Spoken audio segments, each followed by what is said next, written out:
Setelah Polres Metro Jakarta Selatan menutup kasus tewasnya Brigadir Ridal Alitobi, polisi mengungkap isi tas korban yang ditemukan di dalam mobil Alphard.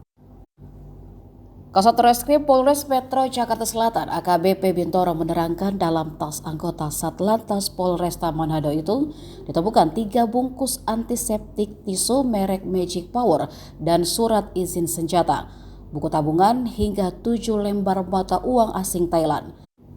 Saat dicek, posisi korban miring ke kiri. Banyak ceceran darah di bagian kursi penumpang sebelah kiri dan dashboard tengah. Selain itu, polisi menemukan senjata api jenis HS ukuran 9 mm dengan kondisi selai terkunci ke belakang berada di bawah kaki kanan korban.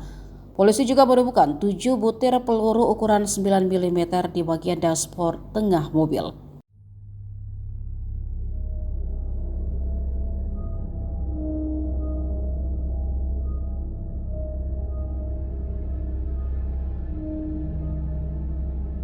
Download Tribun X sekarang, menghadirkan lokal menjadi Indonesia.